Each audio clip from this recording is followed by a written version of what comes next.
Break के बाद स्वागत है आपका सी न्यूज भारत में। अहमदाबाद के कागदापीठ इलाके में एक और चौंकाने वाली हत्या की घटना सामने आई है। देर रात न्यू क्लॉथ मार्केट के पास से कागदापीठ पुलिस स्टेशन के समीप एक कुख्यात बूटलेगर और उसके गिरोह ने दो युवकों पर तलवारों और आग्नेयास्त्रों से हमला किया। हमले में एक युवक की मौत हो गई जबकि दूसरे की हालत गंभीर है।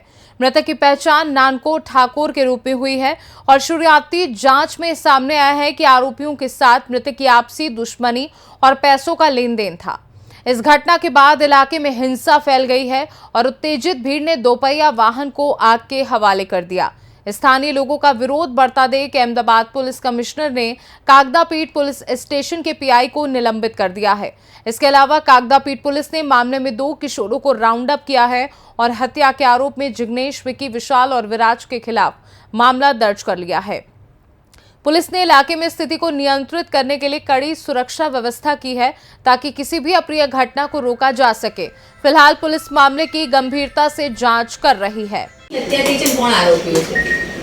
ગઈકાલના રોજ કાગડાપીઠ પોલીસ સ્ટેશન વિસ્તારમાં અલ્પેશ ઠાકોર નામના વ્યક્તિની કોઈ અંગત અદાવત અનુસંધાને હત્યા થઈ છે, જે અનુસંધાને ગત રોજ કાગડાપીઠ પોલીસ સ્ટેશનમાં ગુનો દાખલ કરવામાં આવેલો, જેમાં આઈપીસીની જૂના બીએનએસની કલમ 103(1), 109(a), 61(2)A અને જીપી એક્ટ 135 અનુસંધાને ગુનો દાખલ કરીને આગળની તપાસ હાથ ધરવામાં આવેલી, જે અનુસંધાને અલ્પેશ ઠાકોર નામના વ્યક્તિ દ્વારા જે મારામારીની ઘટના જે થયેલી તેમાં તેની હત્યા થઈ છે અને આ અનુસંધાને 4 લોકો વિરુદ્ધ એફઆઈઆર થઈ છે, જેઓના નામ છે વિશાલ ગણેશભાઈ ચુનારા, જિગ્નેશભાઈ દિનેશભાઈ શર્મા, વિકી ચુનારા, વિરાજ ઉર્ફે બિલ્લો ચુનારા, જેમાંથી જે મુખ્ય જે વ્યક્તિ હતા જેને સામે અંગત અદાવતના અનુસંધાને જે ઘટના થયેલી તે બંને વ્યક્તિ જિગ્નેશ શર્મા અને વિકી ચુનારાને ધરપકડ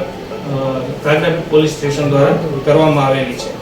આ જે જિગ્નેશ શર્મા છે તેના વિરુદ્ધ આ પૂર્વ 4 ગુનાઓ નોંધાયેલા છે અને વિશાલ ચુનારા વિરુદ્ધ અલગ અલગ મારામારી અને પ્રોહિબિશનના 8 ગુનાઓ નોંધાયેલા છે।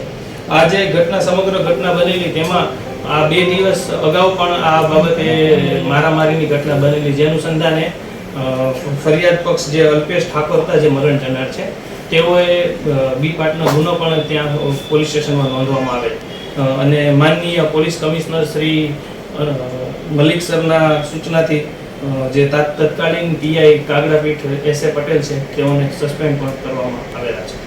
अहमदाबाद से सी न्यूज संवाददाता यज्ञेश गोस्वामी की रिपोर्ट। अहमदाबाद में हुई इस हत्याकांड ने पुलिस और स्थानीय प्रशासन के लिए एक बड़ी चुनौती खड़ी कर दी है।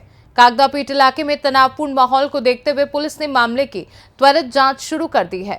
इस प्रकार की घटनाओं को रोकने के लिए प्रशासन और पुलिस की तरफ से सख्त कदम उठाए जा रहे हैं। इस खास रिपोर्ट में बस इतना ही। देश दुनिया की बाकी खबरों को जानने के लिए आप देखते रहिए सी न्यूज भारत।